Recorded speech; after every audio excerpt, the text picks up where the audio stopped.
Bonjour, nous sommes les gentilshommes. Salut les gars, salut Connie, salut Dan. Yo. Salut Dan, salut Pascal. Quoi Ça va très bien et bonjour chères auditrices et auditeurs et bienvenue dans ce nouvel épisode du podcast qui s'interroge sur les relations amoureuses. Pour ce faire, à chaque épisode, nous recevons une invitée et on lui pose des questions que d'habitude on se pose entre nous. Donc ça nous permet d'avoir des points de vue, d'avoir parfois des réponses à nos questions et de converser, de faire un portrait.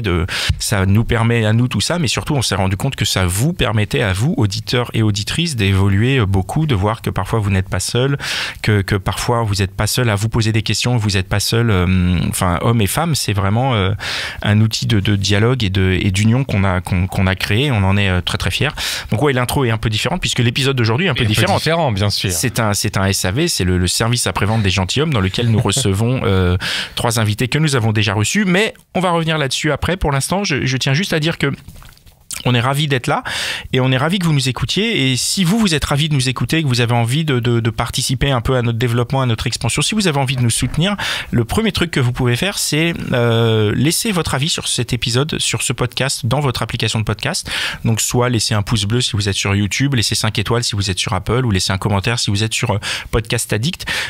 Ou vous pouvez aussi le partager. Le partage, c'est hyper important parce qu'on sait que le partage c'est de l'amour. Exactement. Donc si vous aimez les gens, envoyez-leur un petit épisode. Voilà, vous prenez un épisode qui vous plaît voilà. et vous l'envoyez. Exactement. Dites, voilà, j'ai écouté ça. Si vous dites je t'aime et puis juste voilà l'épisode avec quoi. En envoyant l'épisode sur la fidélité. C'est plutôt cool. J'ai dit sur la fidélité. La fidélité, on a bien entendu. J'avais mal compris moi. Non, il n'y a pas eu d'équivoque. Pour nous soutenir aussi, vous pouvez participer au podcast si vous avez un coup de gueule, un truc pour la hotline du lundi soir. Exactement, vous nous écrivez. Venez. Un petit message sur Insta et on passe le si vous voulez soir. Raconter une infidélité, par exemple. Par exemple, voilà. Raconter à quel point vous êtes anonyme. Vous voulez raconter, je trompe ma femme depuis 15 ans. Hop. Mais bien sûr en mode anonyme. Tais-toi. Et donc, ou alors si vous voulez venir discuter, si vous avez un sujet qui vous tient à cœur et que vous voulez le partager, vous pouvez venir aussi pour les podcasts. Pareil, vous nous envoyez un petit message. Exactement, n'hésitez pas. Instagram. Pour nous soutenir aussi, il y a Tipeee. Donc Tipeee, c'est pour faire des dons ponctuels récurrents. Si vous voulez participer à l'aventure, faire un petit peu partie du développement du podcast, vous pouvez faire un petit don quand vous voulez. Les dons récurrents sont plus sur la longueur. Les dons récurrents sont les bienvenus, ça nous soutient. Donc, ou alors un gros don ponctuel, 1000 euros, juste une fois, ça va aussi. Ça marche. Ça marche très bien. 1000 euros en récurrent aussi, ça marche. Ouais, c'est pas mal. C'est les enchères là. C'est les enchères qui sont parties. Ça nous permet. Est-ce que ça permet Ça nous permet, en tout cas, ça nous permet de développer le podcast, donc de faire un peu de com. T'imagines 1000 euros par mois, bam. Waouh, ce serait pas mal ça. Attends, tu me déconcentres. Tu me déconcentres. C'est pas possible. Ça nous permet aussi de développer le club des gentilshommes que vous connaissez certainement. C'est cet endroit qu'on a créé sur Discord avec des salons vocaux, des salons écrits pour pouvoir échanger entre vous, entre nous aussi. Un lieu qu'on a voulu à notre image, qu'on espère avec beaucoup de respect, de la bienveillance, de la curiosité, de l'humour. Si vous êtes tipeur, ça fait partie des contreparties. Il y a d'autres contreparties aussi. Exactement, quand vous êtes tipeur, vous avez l'épisode en exclusivité, donc la veille de la diffusion officielle. Et vous avez aussi des contenus bonus qu'on est en train de faire. Il y a des bonus qui vous racontent un peu les coulisses des gentilshommes. Il y a des petits pilotes qu'on est en train d'enregistrer. Donc franchement, moi je me dis, qu'est-ce que vous attendez pour donner un don et puis éventuellement un gros don d'ailleurs. Et voilà, c'est ça, on en a donc, parlé. N'hésitez pas, allez sur lesgentilshommes.fr, allez sur Tipeee, il y a tous les liens dans la description. N'hésitez pas, c'est maintenant qu'il faut le faire parce que peut-être que demain il sera trop tard. Oh, oui, c'est voilà, tout à fait. Ouais. Oui. Allez, le SAV. Allez, le SAV, merci. Aujourd'hui, on retrouve donc, nous avons 3 invités autour de la table que nous avons déjà eu. Nous avons Léna qui était venue nous parler de se reconstruire après une relation toxique. Bonjour. Salut. Hello Léna. Bonjour. Nous avons Alice qui était venue nous parler de prendre l'initiative. Hello. Nous avons Salut Alice. Valentine qui était venue nous parler du mal alpha. Je remettrai tous les liens, je pense, vers les épisodes. Valentine. Comme ça, vous pourrez aller les écouter. Et aujourd'hui, on se retrouve. Et bonjour. Merci d'être venu nous voir. Un an après. Toi, c'était il y a un an. Quasiment, je crois. C'était ça, c'est ça, pratiquement. Ouais. Ah là là, le temps passe vite. Le premier confinement. Tout à fait. Ouais, et là, on sort du combien? On est au 4e confinement, 5e? Je sais plus. On compte même plus. La vie est plus lente en ce moment. Oui. Donc ça va. Ouais, ça. Alice, Tu peux nous raconter un petit peu dans quel état d'esprit t'étais sur prendre l'initiative quand on s'est rencontrés, donc il y a un an. Et puis après, on va voir. Parce que depuis, tu as pris l'initiative en fait. Ouais, elle avait déjà bien pris l'initiative déjà. Ah oui, on veut la suite. Recontextualise un peu. Ouais, s'il te plaît. Par rapport à ce que j'ai dit, si je dois faire un petit résumé pour avoir réécouté mon épisode quand il est sorti, je me suis rendu compte qu'en gros, je prenais facilement l'initiative et je prenais des risques, entre guillemets, parce que je trouve que ça va ensemble, quand il n'y avait pas trop d'enjeux, c'est-à-dire en début de relation ou pour aborder ou pour rencontrer des mecs. J'avais donné l'exemple j'étais partie en avion dans un autre pays rejoindre un mec que j'avais jamais vu. Irlande, San Francisco. Il allait à San Francisco quand même. Mais que par contre, dès qu'il y avait un enjeu et que c'était un peu plus loin dans la relation, pour tout ce qui est de... j'allais dire contractualisé, mais ce n'est pas un achat d'appartement. Un lapsus très intéressant quand même.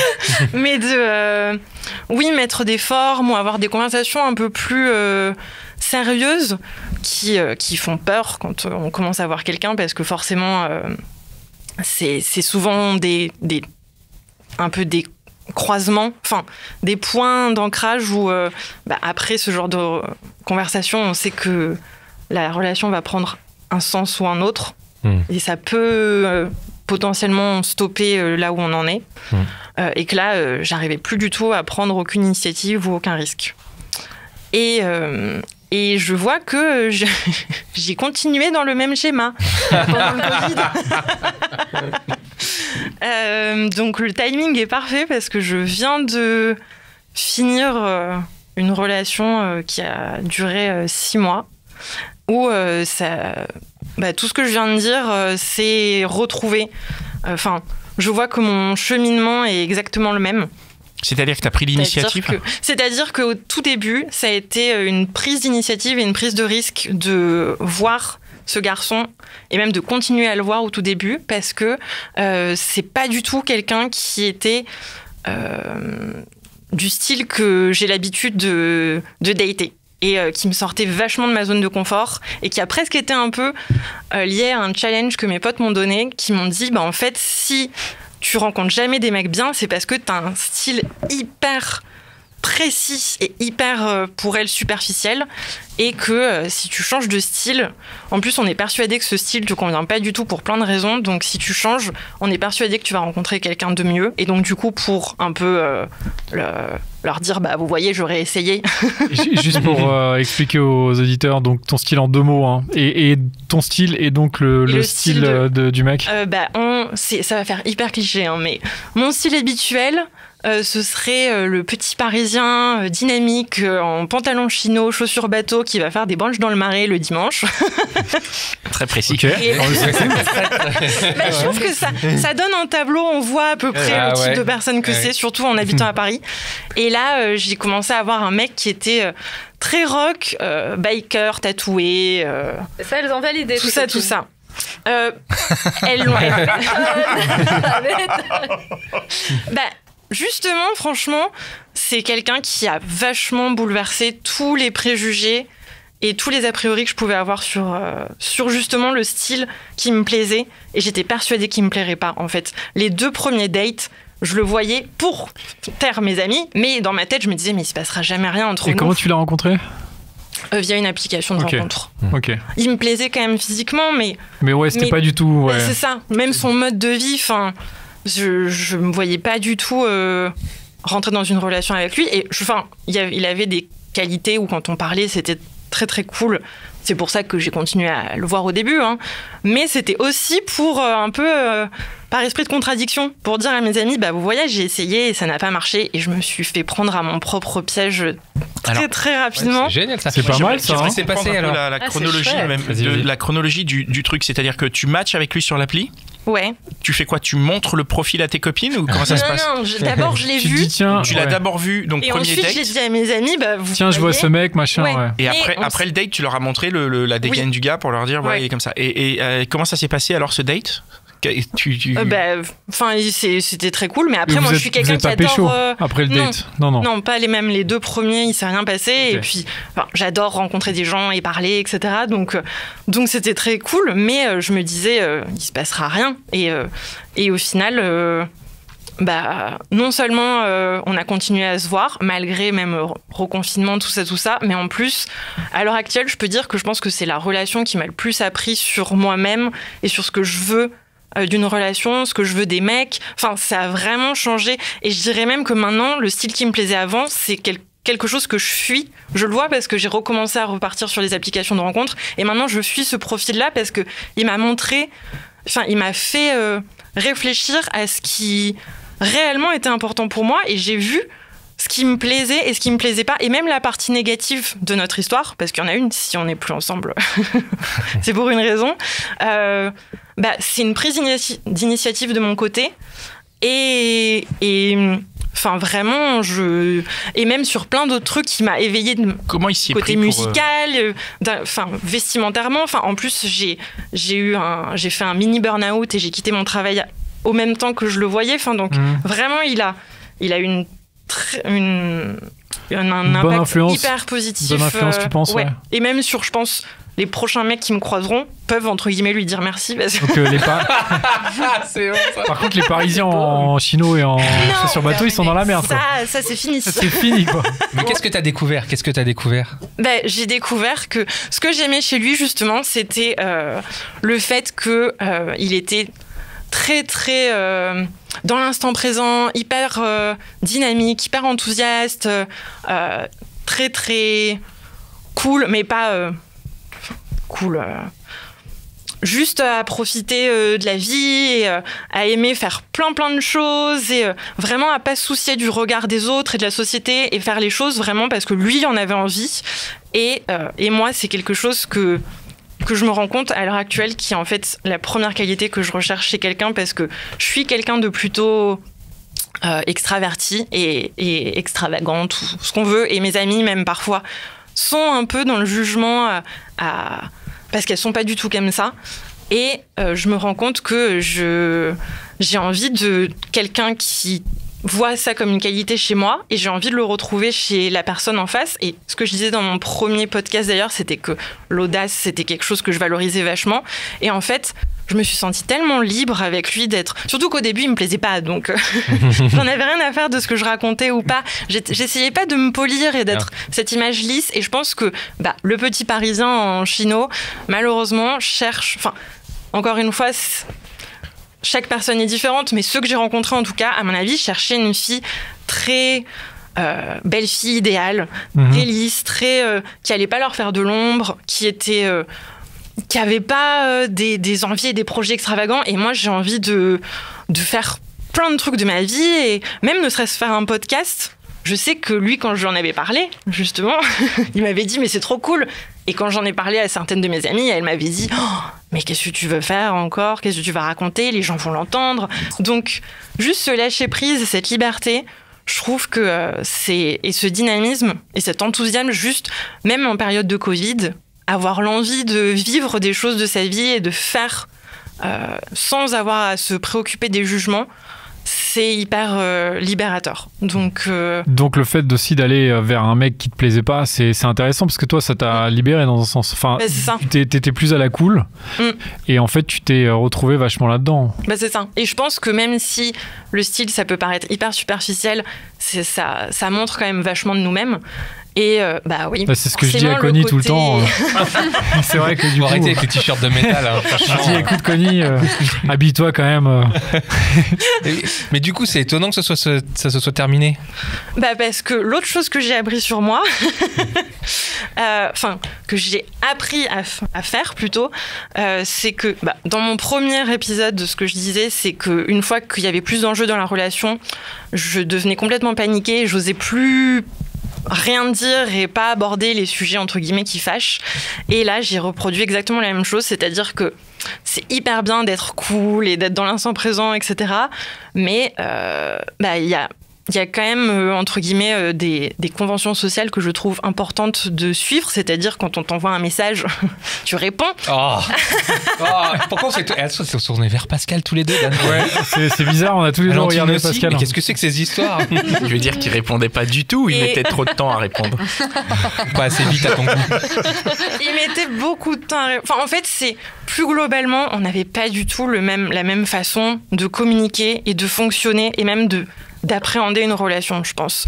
Lui, justement, il était dans l'instant présent, c'est-à-dire que quand j'étais avec lui, je me sentais complètement rassurée, même sur ce qu'on était, et j'ai jamais rencontré quelqu'un d'aussi attentionné et affectueux, et il m'a montré par plein de gestes qui tenaient à moi, mais du coup, en fait, quand on n'était plus ensemble, lui, il retournait à sa vie, et j'avais l'impression que j'existais plus, alors que je pense pas du tout le cas, mais c'est juste que, vu qu'il est comme ça avec chaque personne, quand j'étais avec lui, il était jamais sur son téléphone, mais du coup, en fait, il est jamais dessus, donc ça fait que ça faisait des montagnes russes émotionnelles, parce que vu que j'osais pas aborder la question de comment tu me vois, qu'est-ce qu'on est, j'ai essayé de jouer à la meuf détachée, surtout que lui, ça se sentait qu'il avait une confiance en lui suffisamment importante pour se dire je suis bien avec moi-même, donc en fait j'ai rien à te prouver, et moi je suis pas comme ça. En plus il était un peu plus âgé, donc et je sais que même j'ai des petites tendances à la dépendance affective, et j'ai ce genre de failles que m'ont donné mes ex, que j'essayais de combler, mais du coup j'osais pas, et ça m'est même arrivé de me réveiller en pleine nuit en me disant mais il faut absolument que je lui parle, c'est plus possible, je suis trop stressée, ça fait déjà 5 mois, et j'ai pas de réponse, et le Covid, etc., n'aidant pas, parce que, comme je disais, c'est quelqu'un d'hyper dynamique, donc là, il vivait quand même pas hyper bien la situation, et je pense qu'il avait pas aussi la maturité à ce moment-là de sa vie pour justement, il voyait un peu la relation, j'ai l'impression, comme des contraintes, quand même. Le fait que, voilà, lui, tout doit être très cool, donc s'il y a des contraintes, très vite, ça le saoule. Donc, j'ai tenté à un moment de lui dire que moi, ça me stressait quand j'avais pas de ses nouvelles, qu'il me disait je pars à la campagne avec mes potes en moto pendant 2 semaines. J'étais OK, mais en fait, après, j'avais plus de nouvelles pendant 2 semaines. Donc, au début, ça va. Et puis, à la fin, quand t'essayes d'envoyer des pas de réseau. Et voilà. Ça, c'était donc ça.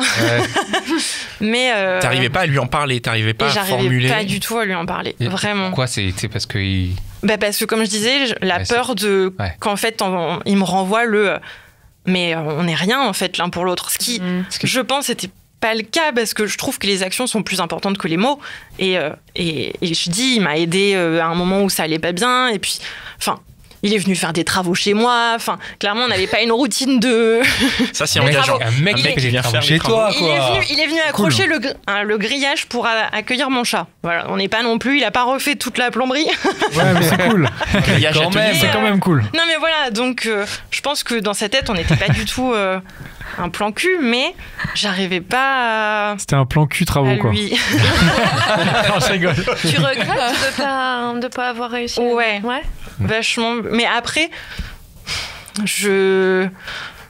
ça m'a permis de prendre le temps de réfléchir, comme je dis, à ce qui me posait vraiment problème dans une relation. Et au-delà du fait que j'ai pas réussi à poser les mots sur ça, maintenant je me rends compte qu'il avait des qualités que j'adorais, mais que notre façon différente de fonctionner a fait que ça n'aurait pas pu marcher sur le long terme. Et donc, ce que je retiens en gros de cette relation, c'est le style que je cherchais, en fait, c'est pas le bon, et les qualités que je recherchais sont pas les bonnes, mais avoir quelqu'un en face qui est fiable, avec qui la communication est fluide, c'est aussi des non négociables pour moi.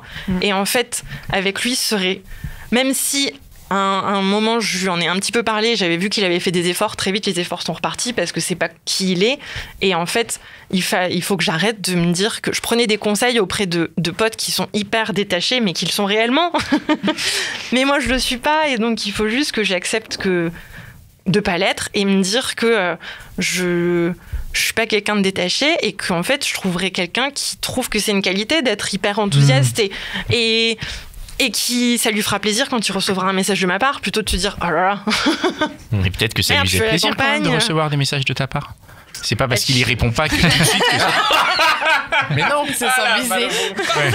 Mais non, mais on sait pas pour le coup. non, mais peut-être mais il est c'est trop pas, content, c'est il pas du reçoit tout le par message rapport à et moi que je dis ça, c'est que là, tu supposes de sa perception de ton message, Oui. mais en vrai, t'en sais rien. Si ça se trouve, il était sur sa moto, il rentre, il fait une pause, il voit un message, il dit trop cool, elle pense à moi, super, il range le téléphone, il repart. Je veux dire, c'est possible. Non, mais C'est possible. c'est pas parce que. C'est pas vraiment de la Bon. communication, ça. C'est vrai que c'est- Non, mais l'autre ne sait je suis pas. d'accord, mais là, on parlait plus de communication. C'est-à-dire Ouais. que, tu vois, ce que tu disais, c'est que tu supposais que la manière dont il recevait le message n'était pas la bonne, puisqu'il n'y Oui, répondait parce pas. qu'il Mais au répondait final, pas ce que moi j'attendais en fait. voilà. Mais c'est pour ça que je dis que je regrette, c'est qu'en fait, c'est ce que je dis, je pense qu'on a des modes de communication différentes Tout et à que fait. ça lui faisait quand même plaisir, mais que pour lui, c'est pas la façon dont il montre qu'il aime quelqu'un, c'est par des petites attentions et il avait plein de petites attentions trop mignonnes où du coup, c'est pour ça aussi, à chaque fois que j'arrivais chez lui, il était trop mignon et du coup je me disais non mais c'est bon. T'as dit il était Tout plus va vieux, bien, c'est peut-être il n'était pas habitué au portable encore. C'était... Ouais, non, on n'était pas sur cette tranche d'âge. Quand même. Quand même pas. J'ai Ah, mais oui. j'ai une question pour Valentine et Léna par rapport à l'histoire d'Alice. Il y a quelque chose que vous retenez de son histoire. Je pense peut-être au changement dans le choix des critères. Est-ce que vous, ça vous parle ou pas? Ouais, ça vous parle, ou est-ce qu'il y a quelque chose d'autre qui vous a Ouais, moi, il y a vraiment un truc. Alors, c'est pas sur le changement des critères, mais c'est vrai que ça, c'est un sujet. Parce que finalement, t'as plusieurs niveaux de critères, quoi. T'as l'apparence, le mode de vie, et après, t'as les qualités humaines et de communication. Donc, t'as plein de niveaux. Non, il y a un truc, c'est. Et d'ailleurs, c'est une question que j'ai envie de vous poser. C'est pas le moment, là. est-ce D'abord, Allez, on parle tout de d'abord, suite, quoi. Alice. Non, mais tu veux pas Mais elle peut quand même poser la question. Non, Non, je vais pas dire je l'étape. rigolais, Valentine, vas-y, bien sûr. Ce qui fait écho, c'est en effet, en gros, quand on veut un truc sérieux et qu'on n'est pas sûr que le mec il veut un truc sérieux, en gros c'est ça quoi. Oui. Est-ce qu'on lui dit et ça va le faire fuir? Ça c'est la question éternelle quoi. Mais en vrai, Qu'on se on pose n'est tout le jamais temps, sûr. On n'est jamais sûr. Et s'il fuit, c'est On qu'il n'est ne devait jamais pas sûr. rester. Ouais, Tu crois que t'es jamais sûr? Moi, je pense que t'es jamais sûr. Et surtout, je Quand pense t'es aussi, amoureux. comme dit Pascal, si tu fuis, c'est que de toute façon, t'allais fuir, quoi qu'il en soit, à un moment. Après- Aussi. Donc, Tu crois que t'es jamais sûr vraiment quand t'es amoureux? Non? je sais pas, je regarde Pascal, c'est Pascal qui sait. C'est mon sensei. C'est mon Non, Obi-Wan. moi je... Pascal, qu'est-ce qu'il veut que je réponde? Non, moi je sais pas si on n'est jamais sûr. Oui, on n'est jamais sûr. Parce que T'es pas obligé de dire ça pour juste non, pour mais moi. de ma définition, parce que pour moi je pense qu'on n'est jamais sûr, parce que je trouve que tout est incertain.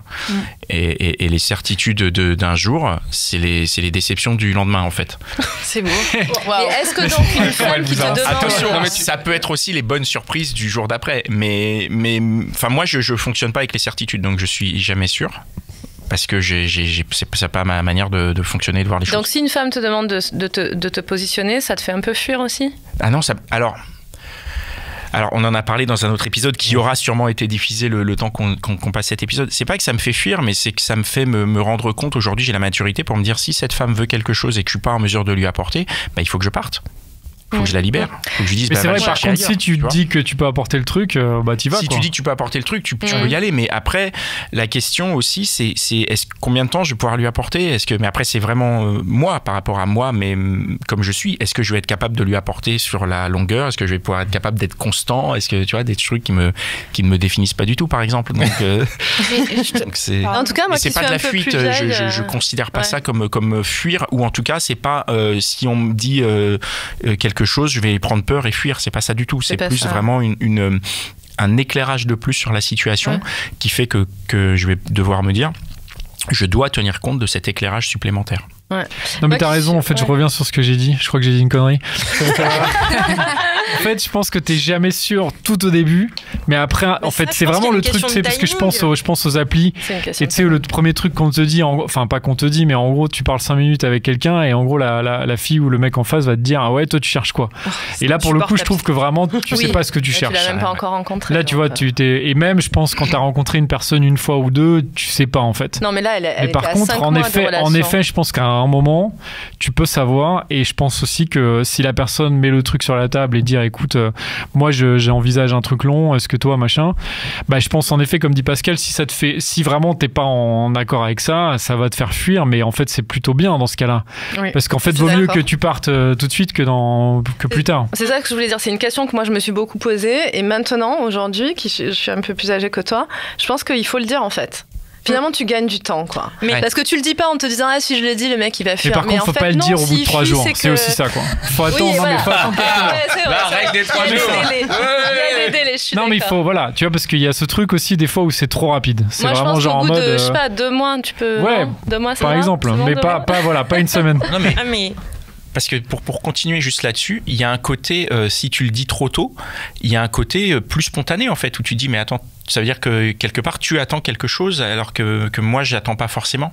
Si la question, enfin si ce sujet vient trop tôt, enfin en plus je pense que sur les applications de rencontres, il faut pas oublier quand même que quand ça fait par exemple un mois qu'on a commencé à dater l'autre, il y a un mois ils savaient même pas qu'on existait. Enfin, ils nous connaissaient pas. Donc, je pense que les sentiments, ça évolue aussi. Donc, tout à fait. Mais j'avais 2 sons de cloche de mes amis. Celle qui me disait non, je lui pose jamais la question. Et celle qui disait bah oui, au bout de 3 mois, il faut avoir ce genre de conversation et tout. Je me suis dit mais en fait, aucune des 2 réponses n'est la bonne parce que chaque relation est différente et il n'y a pas un stade comme ça où à 3 mois, en fait, tu dois basculer d'un côté ou de l'autre. Et le dernier enseignement de cette relation, vraiment, c'est qu'à l'heure actuelle, je me sens beaucoup plus confiante et beaucoup plus sereine et que je sens que si je rencontre quelqu'un, j'aurai beaucoup moins de mal à lui dire où j'en suis.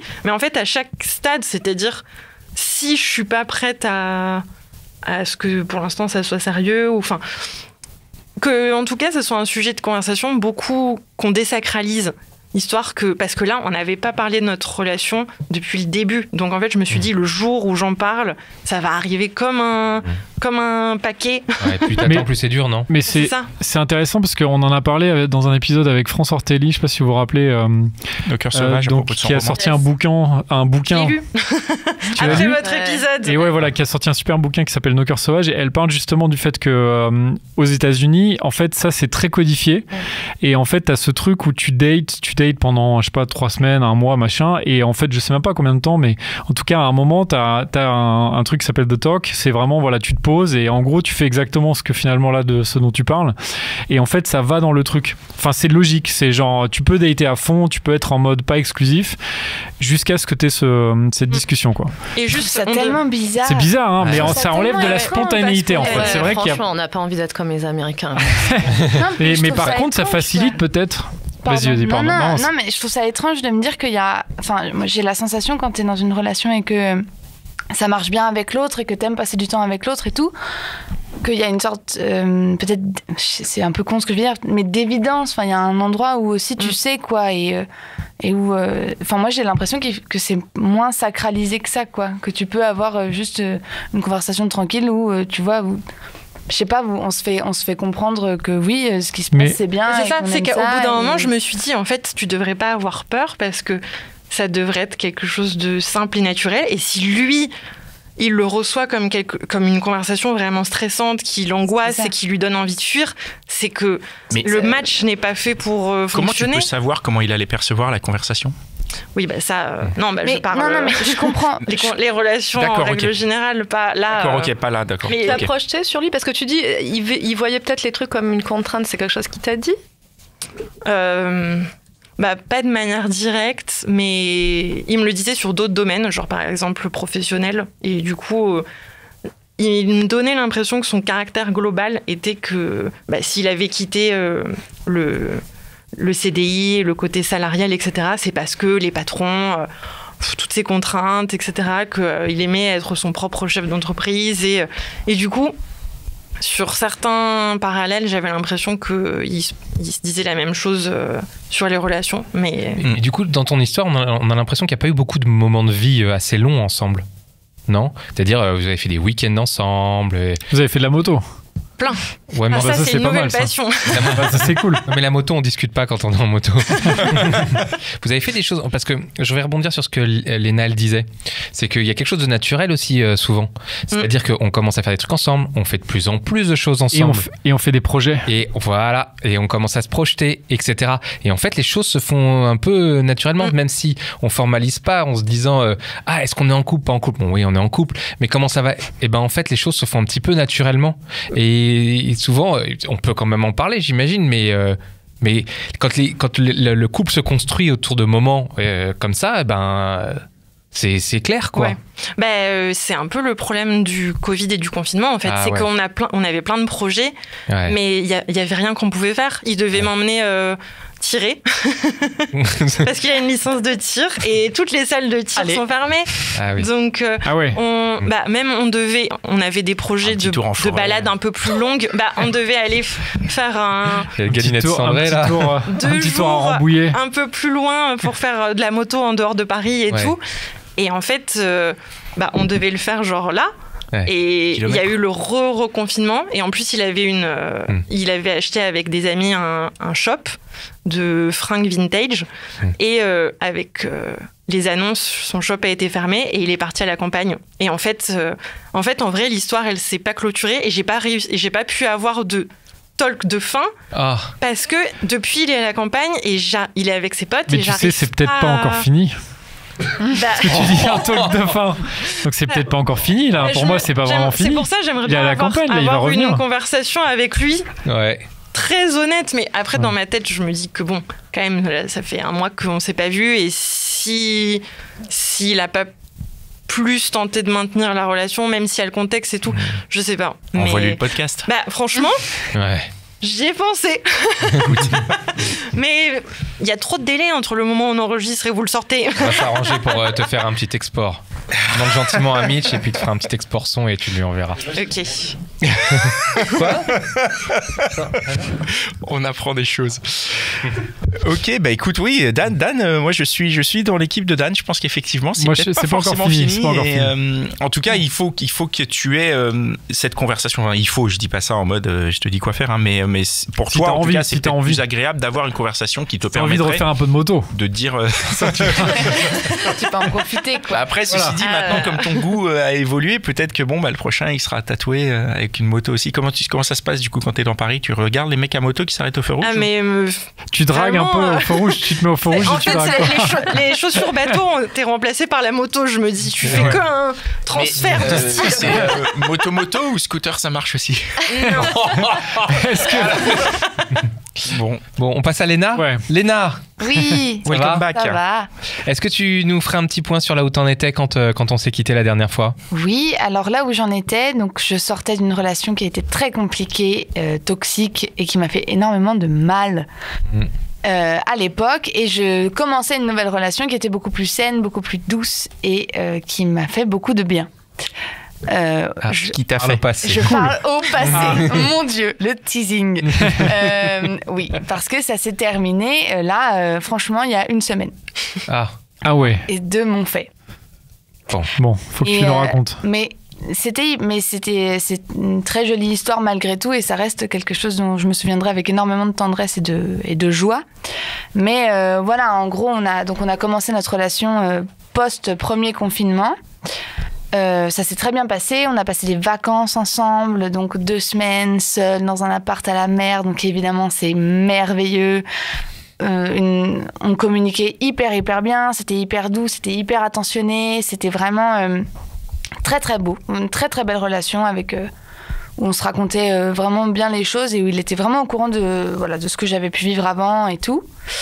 L'été est passé, la rentrée est arrivée. À la rentrée, moi j'ai eu de la chance, j'ai pu jouer une pièce, etc. Donc je préparais ma pièce. Vous savez, peut-être ce petit moment où les théâtres étaient ouverts là, j'étais dedans. C'est juste, ouais.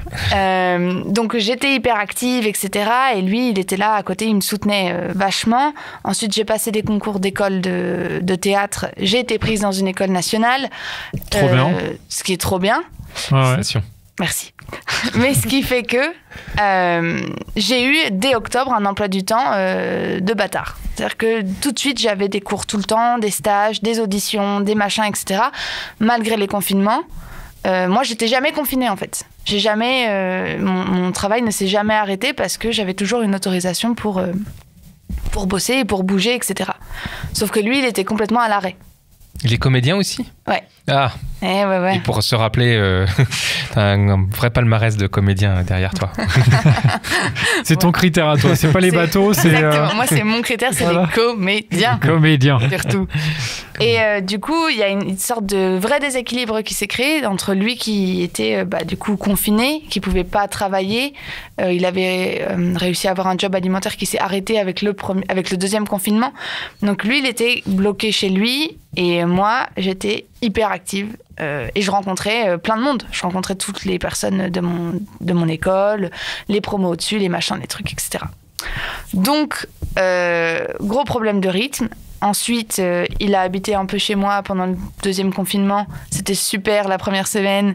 Et après, c'était un enfer parce qu'en fait, il attendait beaucoup sur moi. Mais sans le faire exprès, je pense qu'il n'est vraiment pas conscient de sa part. Mais du coup, si j'étais... en train de, je sais pas, de répéter un peu plus tard que prévu avec des copains de l'école, machin. Je recevais un message, tu rentres quand ? Je t'ai préparé à manger, ça va être froid. Et moi, ça me... Ouais, ça te stressait, quoi. Ça me stressait complètement. Et surtout, et c'est là où la relation toxique, elle est revenue dans ma tête, c'est que j'ai remarqué les séquelles que ça m'avait laissées. Et c'est-à-dire que je pense qu'à un autre moment de ma vie, quelqu'un m'aurait dit des trucs comme ça m'aurait un peu oppressée, mais bon, j'aurais dit hey, tu m'oppresses, mec, calme-toi. Ça va, quoi. Ouais. Sauf que là, en fait, ça m'a ramené à ce que j'avais pu vivre avant, etc. Et du coup, ça m'a complètement bloqué, paniqué. Tout de suite, j'étais là, il veut m'enfermer, il veut pas que je sorte, il veut que je sois qu'à lui, nanana, il attend trop sur moi. Et donc, ça a créé une dynamique de merde, parce que moi, j'avais plus envie de rentrer. Et en même temps, si je rentrais pas, je me sentais coupable, parce que je sentais que lui, il m'attendait. Ouais. Bref, grosse conversation à Noël, on en parle. Moi, je suis pas loin d'arrêter, mais en même temps, on s'entend trop bien et je sais à quel point il est pas toxique, quoi. Je sais que lui, c'est pas un pervers narcissique, manipulateur, tout ce que tu veux, là. Donc, bon. Donc, on continue, sauf qu'en fait, à partir de ce moment-là, c'était vraiment en dents de scie et...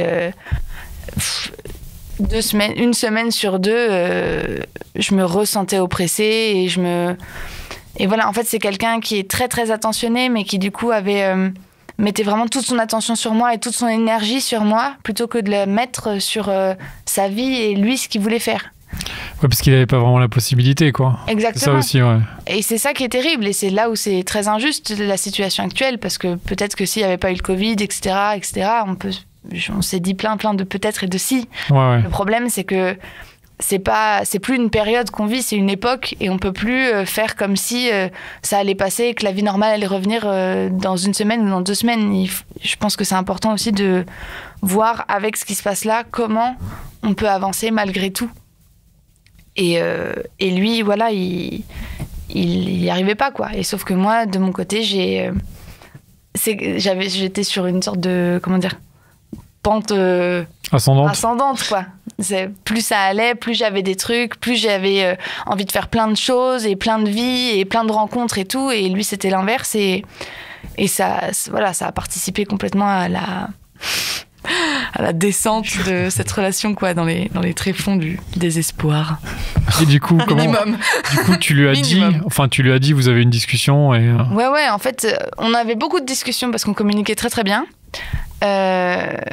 Mais je pense que lui, il n'a pas saisi l'importance que ça avait pour moi, en fait, ce que je disais. Enfin, j'avais vraiment l'impression de lui dire ce qui se passait pour moi, mes sensations et tout, mais je pense que lui, il avait encore un peu je sais pas si c'est une forme de déni, mais en tout cas, c'est une forme de il s'accrochait, quoi, c'est ça. Il s'accrochait et puis il disait ok, mais du coup ça va aller, t'inquiète pas, on va faire ça. Et ça va aller, sauf que derrière ça repartait un peu à zéro, quoi. La discussion, elle avait rien changé vraiment.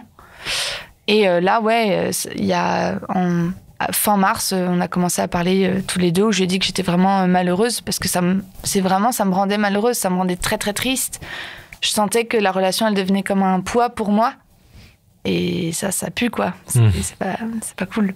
Donc, beaucoup de discussions. Et là, voilà, on s'est quittés il y a pas longtemps. Mais ce qui est terrible et ce qui m'a rendue très, très triste, c'est que quand j'ai rompu, j'ai senti que j'avais raison de le faire. Et ça m'a rendue triste de me dire que la bonne chose à faire, c'était de rompre. Mais c'est vraiment ce que j'ai senti profondément, quoi. Voilà. Donc, c'était hyper réparateur. J'ai senti aussi que de le rencontrer lui, de vivre cette relation-là, ça m'a permis de reprendre confiance un peu dans l'autre, et notamment dans l'autre homme. De me dire que, ok, ça existe un homme qui est gentil, qui est attentionné et qui veut ton bien et qui est à l'écoute et qui va vraiment t'aider, te porter et te porter dans le bon sens, hein, parce que voilà, pas te porter comme un sac. Vous avez compris. Ça t'a aidé à te réparer de ta relation toxique précédente. Enfin, c'était dans le bon sens. Ouais, ça m'a carrément aidé sur plein de points. Après, j'ai aussi vu que l'autre relation, elle était quand même dans un coin malgré tout, et qu'il y avait plein de choses en fait où voilà, des trucs que mon ex pouvait faire, où ça me rappelait ma relation toxique. D'accord. Ou des mots, ou des gestes, ou des comportements, où d'un coup ça me mettait totalement en retrait, parce que je voyais à quel point c'était encore présent. Et c'est notamment présent parce que ce qui est merveilleux dans cette histoire, c'est que j'ai intégré donc cette école nationale qui est merveilleuse et dont je suis très heureuse. Mais le monsieur de la relation toxique y est également. Ah ouais. Mais il est 2 promos au-dessus, il s'en va cette année, donc tout va bien. Mais voilà. du coup, vous êtes croisés là-bas ? Du coup, on s'est croisés là-bas. Ah ouais. On s'est croisés. Ça t'a mis mal ou ? Ouais, ça m'a mis... franchement, ça m'a vraiment mis très mal. Quelle horreur. Ah, c'est un enfer. Mais bon, c'est bientôt fini, donc je garde la tête haute et voilà, tout va bien. Mais non, c'est compliqué. C'est très compliqué. Moi, j'ai fait comprendre à la direction que je voulais pas être avec lui, être le moins possible avec lui dans des cours, dans des trucs, dans des machins, et que vraiment... Et lui, ce qui est terrible, c'est que étant un peu jeté, c'est quelqu'un qui va changer un peu de technique selon le moment, quoi. Donc, c'est-à-dire qu'au début de l'année, on s'ignorait complètement. Et puis là, il y a un mois, il y a eu un événement qui a fait qu'on s'est tous retrouvés au même endroit, que je présidais un peu l'assemblée et que il rigolait à toutes mes blagues, qui me regardait, qui était là. Léna. Et je suis en mode, mais ça va pas la tête. Et moi, et dans mon cerveau, il y avait vraiment ce truc que je me disais, oh, il est fou. Qu'est-ce qu'il fait? Non. Donc, bon, il y a toujours un peu ce truc de panique, mais ce qui est triste et bien en même temps, c'est que dans l'école, il y a une autre fille avec qui il est sorti, avec qui ça s'est extrêmement mal passé comme moi, avec qui je suis devenue amie. C'est pas mal ça. Ouais. Voilà. Donc, vous en discutez ? Oui, on a pris un thé, on a dit vas-y, on se raconte. Et ce qu'on s'est raconté, ça nous a beaucoup choqué sur plein de trucs, parce qu'il y avait des choses très similaires, donc ça faisait un peu flipper. Et puis, par exemple, il y avait des aspects que moi, j'avais pas, ou que elle avait pas. Elle m'a appris qu'il était mythomane, par exemple. J'étais là, ça, je l'ai pas eu, tiens. C'est marrant, parce que j'ai eu beaucoup de trucs, mais pas ça. Et mais du coup, on s'entraide beaucoup, et il y a une vraie sororité, en fait, là-dedans, quoi. Toutes les deux, on est vraiment ensemble, et du coup, ça va. En vrai, ça va. Voilà, quoi. Disons, sacré SAV. Hein. Ouais, c'est clair. Quelles aventures. Quelles aventures. Mais là, donc toi, ça va, là. Bah, là, ça va. Et puis il se trouve que... Un comédien. Ouais. Oh, nouveau comédien. Dans l'école aussi ou... Ok,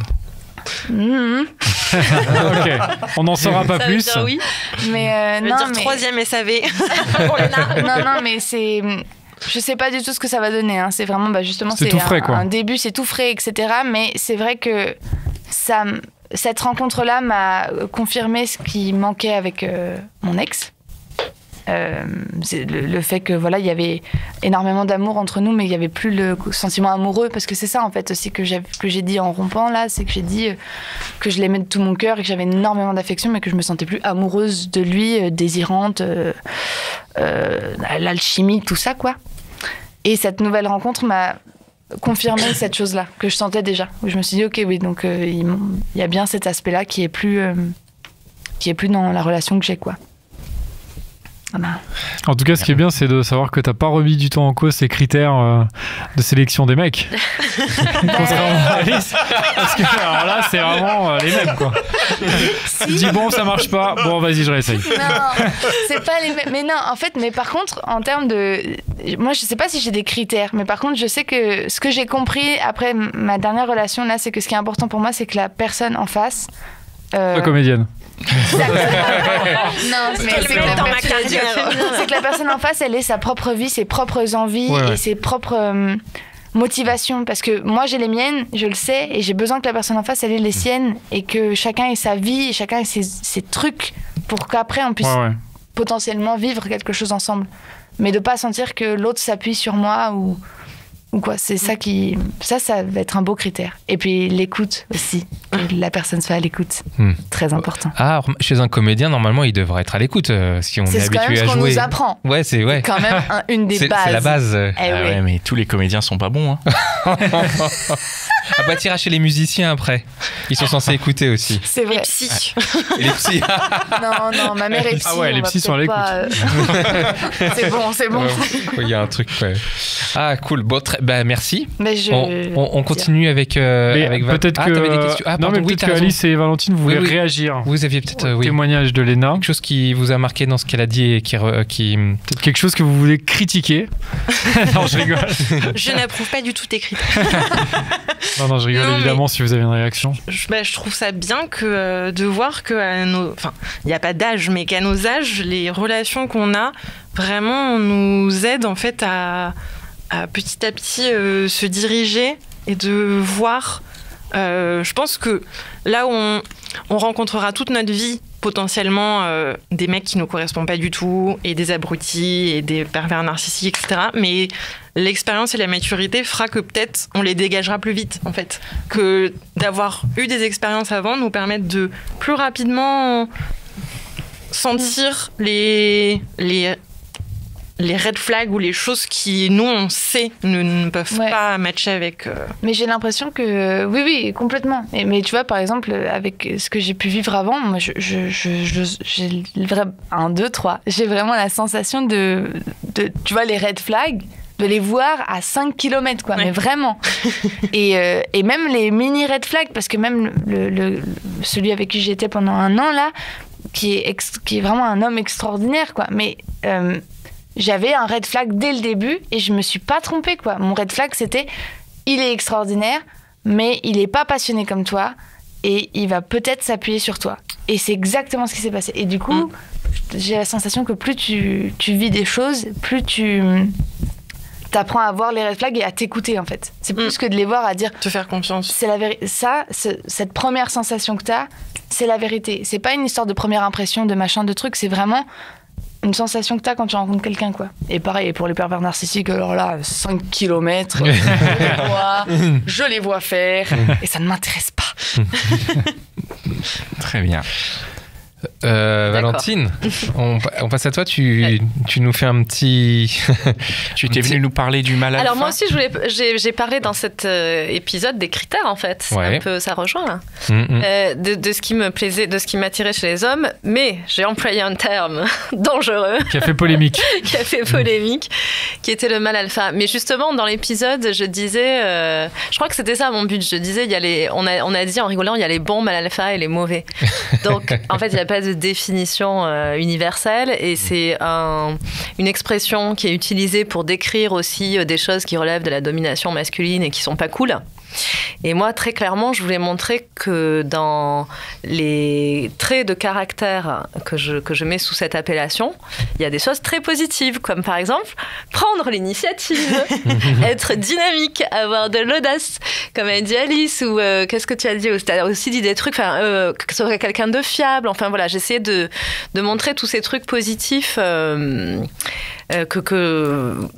qui sont d'ailleurs pas forcément masculines, mais qui inspire confiance. Je disais, voilà, c'est quelqu'un qui rassure, mais qui assure aussi. Tu as dit, voilà, qui a sa propre vie, qui a sa propre dynamique, tout ça. Donc, et je disais que la plupart des filles qui ont témoigné chez vous disent la même chose. Et ben là, je vois qu'elles... Non, en fait, il y a des trucs qui convergent quand même dans ce que vous dites.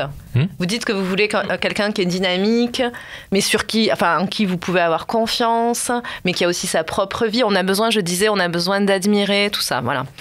Et je disais ça aussi beaucoup parce que là, j'ai amené...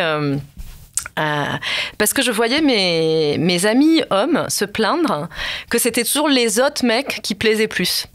Et quand j'écoute votre podcast, parfois j'ai l'impression que c'est aussi ce que vous vous demandez, quoi. Mais c'est quoi ce mec-là qui plaît à toutes les femmes? Qu'est-ce qu'il a de plus et tout ça? Moi, je me pose pas trop ces questions-là. Allez, pour toi, celle-là. Donc, c'était un peu un message aussi pour tous mes potes qui ont l'impression qu'il y a toujours un autre mec qui va nous plaire plus et tout ça. Qu'est-ce qu'il a? Et toi, tu disais charismatique dans l'épisode que j'ai fait. Là, je m'adresse à Dan. Tu as employé le terme charismatique. Et donc, il y a un article de Maya Mazorette qui, je pense, qui a fait pas mal parler il y a peut-être 2-3 semaines dans Le Monde, où elle dit, justement, elle emploie le terme de mâle alpha. Et elle parle des exclus du marché du mâle alpha. Donc elle explique, elle se base, je l'ai amenée parce que c'est dur de retenir le nom, c'est une biologiste allemande qui s'appelle Maike Stoverock, qui dit que en fait, il n'y a que 20% des hommes qui sont attirants. Bon, alors après, moi, j'ai pas lu le bouquin. Est-ce que ces 20% des hommes attirent les 80% de femmes? Est-ce qu'on est encore dans la loi de Pareto? C'est ça. Si, c'est encore ça. Une fois, et en fait, les hommes sont attirés par 80% des femmes, en moyenne. Les hommes sont attirés plus ou moins par toutes les femmes, quoi. En gros, les hommes sont des charros. C'est ça. Donc des fois... Qu'est-ce que vous pensez, c'est vrai ou pas? On généralise. Attendons la fin de l'explication et on va voir. Donc les femmes ne seraient attirées que par 20% des hommes. Donc après, dans l'article de Maya Mazorette, elle explique que la biologiste, qu'elle propose des solutions, mais c'est des trucs moi que je trouve de dingue parce que je sais pas, elle explique pas les causes, je crois, ou enfin pas dans l'article en tout cas. Et elle dit qu'en gros, il faudrait que les mecs, tant pis quoi, vous aurez pas les meufs que vous voulez, alors du coup, vous avez qu'à regarder plus de porno. Enfin, moi je trouve ça dingue, mais du coup, c'est déjà le cas, non? Oui, t'as raison. Mais moi, en fait, je trouve que c'est intéressant de se demander, c'est quoi, qu'est-ce qu'ils ont là, ces 20%, qu'est-ce qu'ils ont de plus? Et donc, c'est pas les plus musclés, les plus grands, les plus beaux, les plus riches, pas du tout. En fait, ce sont des qualités que vous pouvez tous avoir. Et j'ai donc un énorme plaidoyer pour les hommes, en fait. Voilà, il suffit de savoir prendre l'initiative, nous inspirer confiance, organiser les vacances, je sais pas moi, la sécurité, faire du bricolage là, qu'est-ce qu'il a fait, un grillage pour le chat, enfin voilà, il y a des trucs simples en fait que vous pouvez faire pour élargir ce 20%. Tu veux dire que les 80% des hommes... Je vais donner mon avis après. Là, tu es en train de dire que les 80% d'hommes qui n'intéressent pas les femmes, ils savent pas bricoler, ils savent rien faire. Mais moi, je connais des mecs qui n'ont pas forcément... qui ont ces qualités-là, mais qui n'intéressent pas forcément. Ah bon? Ouais. T'as des exemples? Valentine, elle est intéressée. Après, moi, je vais aller sur un autre terrain qui serait plutôt les défauts plus que les qualités. Vas-y. C'est plus des défauts que ces 20% ont. Ils ont des défauts de plus. Et ces défauts les rendent attirants. Non, justement, moi j'ai voulu casser ça. Les corriger. C'est ce que vous avez dit un peu dans mon témoignage. C'est ce que me disent tous mes potes mecs. J'ai des exemples. Un de mes potes mecs, on parle ça depuis, je sais pas, on est amis d'enfance, donc ça fait 30 ans qu'on parle de ça. Il est assez beau en fait, mais lui, il dit toujours mais vous êtes intéressé que par le beau mec charismatique qui parle bien avec les nanas. Et comme Dan, il dit oui, mais en fait, lui, c'est un connard. Après, il va vous jeter. Et puis vous dites dans l'épisode que j'ai fait, vous dites mais en fait il peut pas être fiable parce que s'il plaît aux femmes, après il va te tromper. Et non, mais j'ai dit ça, non, moi, non. Oui. moi sur la beauté, je suis là où je le sais. Après, c'est un constat que j'ai fait avec mes yeux, donc j'ai pas noté, mais je vois dans la rue des hommes qui sont pas particulièrement beaux, qui sont juste normaux, et ils sont en couple. Donc au final, c'est pas la beauté qui fait le critère. Sinon, il y aurait que des moches qui seraient célibataires. Mais c'est pas que les beaux parleurs et tout ça. En fait. Mais je parle du beau physique. Moi, je les connais pas ces gens-là. C'est juste quand je les croise dans la rue. Le beau physique, en vrai, c'est complètement subjectif. Et voilà. Donc en fait, il y a pas de beau physique. Ouais. Et en plus là, vous avez vu, il y a une étude qui est sortie qui dit que 75% des femmes préfèrent les mecs avec des ventres plutôt que des abdos. Wow. Et moi, je me suis dit, mais c'est trop bien, quoi. On a encore nos chances. Enfin, Voilà, avoir un peu de bite, c'est mieux que d'avoir des abdos de ouf. Oui, mais après, Les six-pack. c'est pas juste des ventres. Enfin, je veux dire, ils ont plein de. Je suis pas sûre que si on leur pose la question, les filles disent je me suis mis avec lui parce qu'il a du ventre. Exactement. Non, mais t'as raison. C'est pas réducteur. Exactement. Mais Non, en tout cas, moi- c'est pas un critère d'avoir des abdos de fou. Moi, je pense qu'il y a un truc. Déjà, je pense que ton épisode a fait polémique, mais surtout à cause de l'appellation.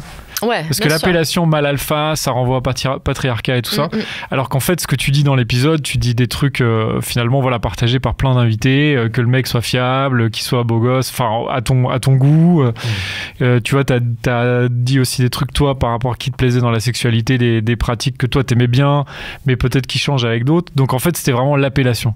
Ouais, c'est l'appellation. Et c'était ça c'est qui a vrai un que- peu choqué, Non, ouais, ouais. choqué, ou qui a un peu, en tout cas. Mais du Les coup, gens étaient un c'est peu, tout l'intérêt de votre podcast. Et parce que du coup, j'ai beaucoup réfléchi après à ça. J'en ai parlé avec mes copines et tout ça, plus l'intérêt de votre compte Instagram. Donc, je recommande à tout le monde d'aller le voir parce que du coup, il y avait ces commentaires et moi, ça m'a poussé à lire, enfin, à aller voir. Bon, c'est des trucs. Donc, il y avait des commentaires de féministes en fait, qui expliquent que le mâle alpha, c'est le mâle dominant, hégémonique et tout ça, et qui donc va dominer les femmes et leur faire du mal et tout ça.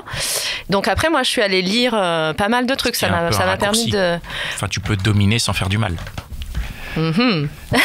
Ça dépend en quelle Ça situation, dépend en fait. Ça dépend dans quelle situation. Ça dépend, mais donc c'est possible. En tout cas, moi, ce que je disais, c'est que j'ai jamais été dans des situations où j'ai fait des trucs sans consentement. Je me suis jamais sentie dominée parce que moi-même, j'ai un caractère très fort. Et je crois que l'une de vous vient de le dire, c'est-à-dire, quand on a un caractère fort, on peut aussi aimer que l'homme ait aussi un caractère fort. Et du coup, on se sent pas du tout dominé, quoi. Voilà.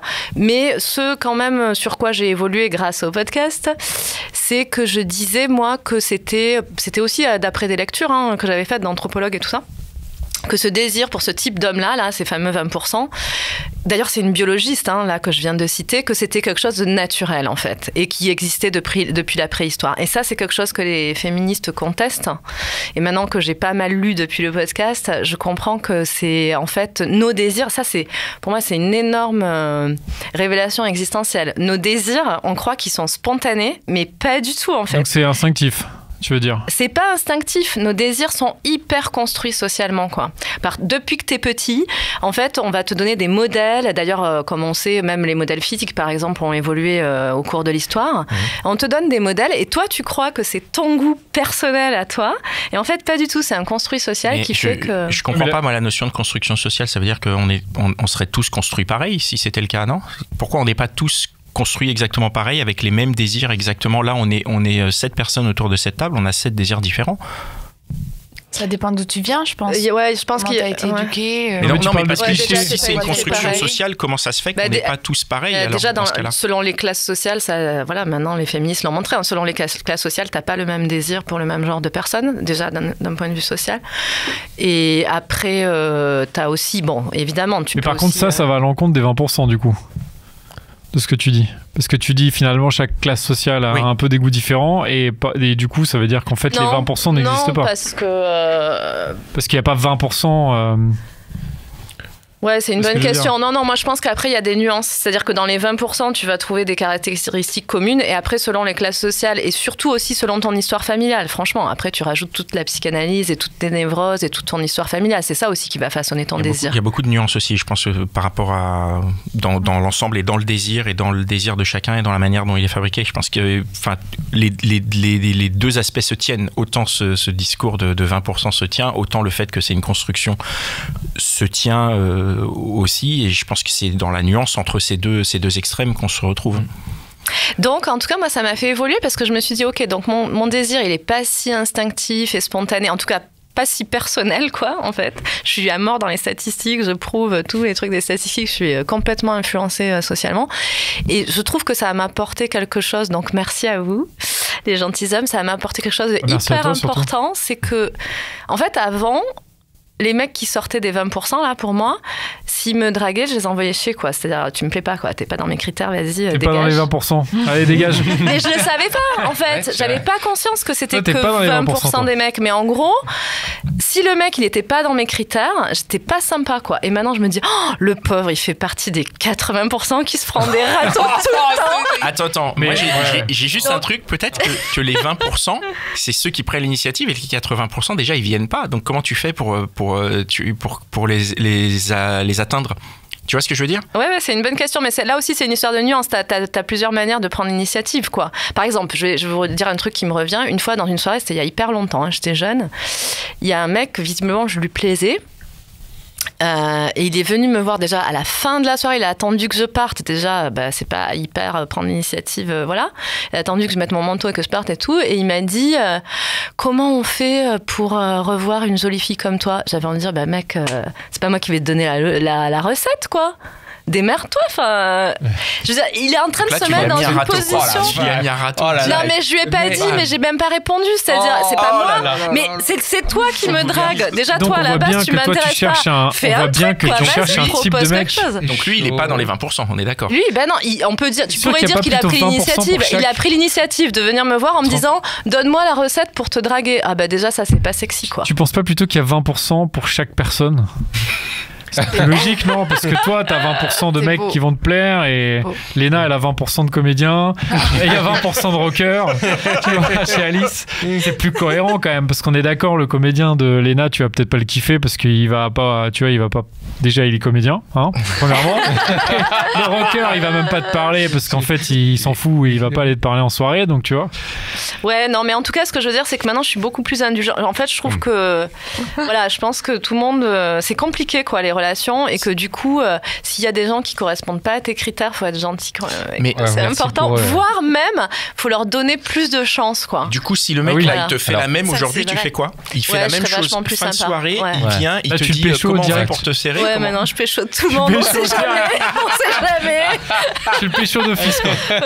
Peut-être qu'il va se révéler des trucs. Voilà. Peut-être je vais lui apprendre à devenir devenir le dynamique et tout. Exactement. Ah, mais là, si on parle là, ça veut dire que tu vas le changer. C'est pas une. Ouais, j'avais dit le contraire. Hein. Quand vous m'aviez posé la question, j'avais dit non, il change pas et tout.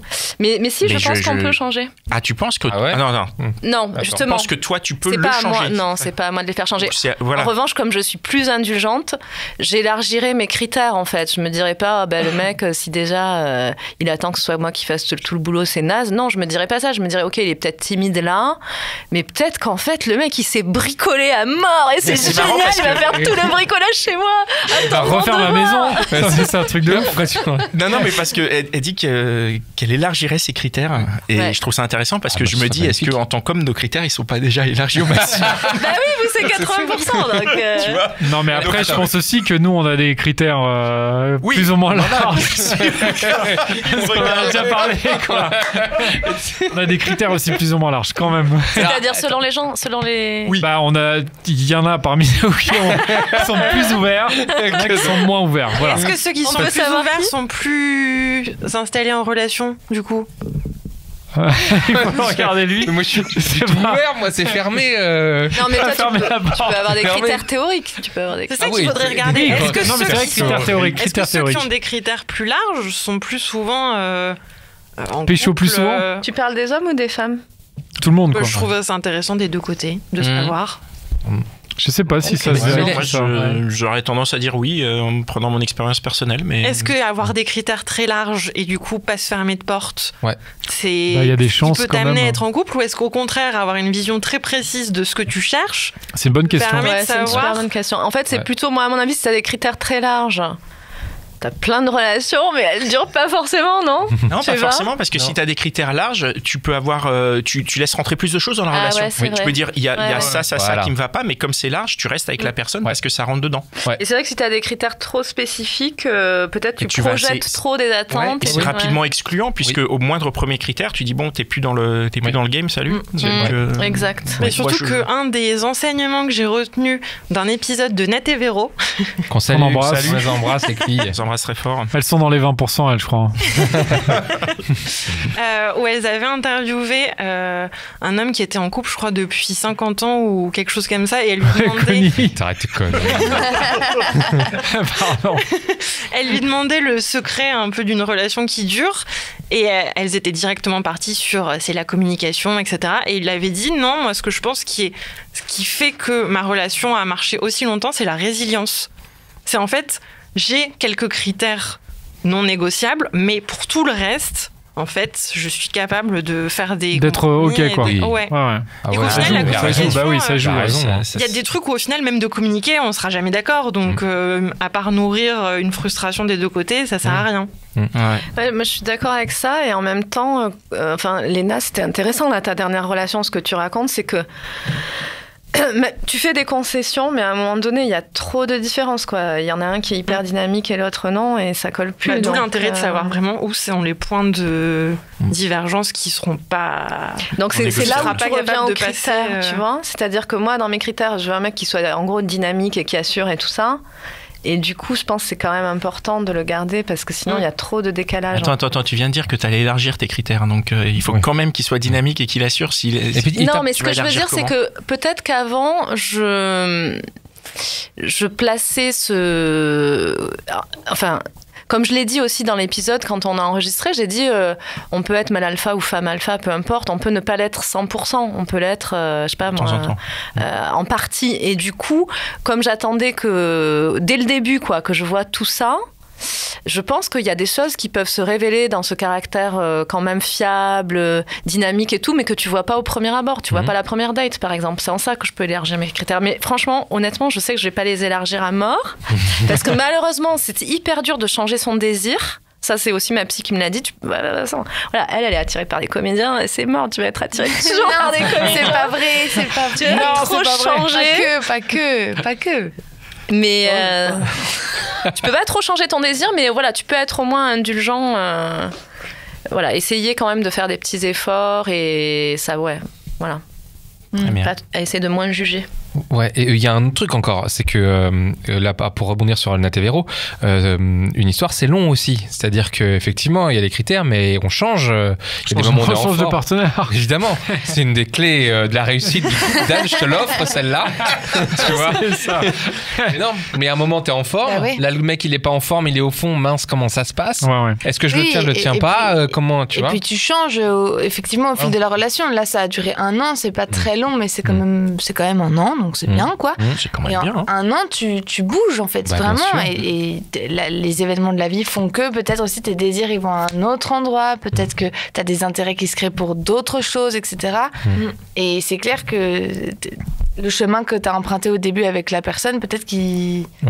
Il prend des petites branches. Et là où je rejoins Pascal là-dessus, moi, c'est que si t'as pas mis trop de critères, et peut-être que la branche qu'elle va emprunter te va très bien, en fait. Alors que avant, t'aurais dit non, moi, j'irai jamais là. Et puis en fait, non, ça va. Alors allons-y, tu vois. Et puis on y va ensemble. Et peut-être parfois, non. Et parfois non. Et parfois non, et parfois au revoir. Et parfois c'est pas possible parce que c'est vraiment le truc que tu peux pas, quoi. Bah ouais. Merci beaucoup. Une grande question tout ça, ouais. Vous avez des questions pour nous, c'est ça? Ou pas. Est-ce que vous avez des questions? Mais si jamais vous avez des questions, sachez que vous pouvez... Encore une. Justement, là, vous avez dit qu'on était des bavardes, mais je pense qu'on voit qu'on est des filles avec du caractère. Donc, une des autres grosses questions, est-ce que c'est quelque chose qui fait peur aux hommes? Une fille avec du caractère? Ouais. Alors aux hommes, je sais pas. Non, c'est compliqué de généraliser. Je croyais qu'on était à question pour les mecs. C'est compliqué de généraliser. On peut pas répondre pour tous les hommes. Non, moi ça me fait pas peur. Ça me fait pas peur. Au contraire. Moi je dirais au contraire, c'est cool parce que c'est justement, c'est plutôt une qualité, quoi. Ça dépend du caractère. Conny, il aime pas. Non. Ça dépend ce qu'on entend par caractère. Quel qu'il soit, allons-y, quoi. Qu'est-ce que tu entends par caractère, tiens? Alors, je crois que j'y ai pensé quand tout à l'heure, Alice, tu as dit que tu étais extravertie, je crois que tu as dit, et que je sais pas, t'avais l'air de dire c'était tes copines qui te trouvaient trop... Oui, insortable. Insortable, voilà. Et tu disais, en fait, j'aimerais rencontrer un homme qui me trouve cool comme ça. C'est une qualité. Voilà, donc c'est ça en fait. Est-ce que c'est pas une fille qui prend trop de place, qui parle trop, qui est trop, qui fait des gestes là comme moi et tout. Est-ce que c'est fatigant Vu que ça s'adressait à moi, moi je pense que c'est une question d'inclusion, c'est-à-dire dans son caractère, si elle est extravertie ou quoi, est-ce que moi j'ai une place dedans ou pas? Tu vois, si je me sens exclu, ça va pas me plaire. Mais si je me sens inclus, par exemple, t'es en soirée, tu t'éclates et tout, mais je fais partie du truc, j'ai pas l'impression que tu t'éclates qu'avec les autres mecs de la table d'à côté, tu vois. Ça va pas me plaire. Je vais me dire, elle a pas d'intérêt pour moi. Mais si on s'éclate ensemble et tout, aucun problème. S'il faut aller faire les cons, je sais pas où, allons-y. Hein. Si ça fait partie du délire et que j'ai envie, tu vois, allons-y. En fait, il faut que tu restes à l'écoute, quoi.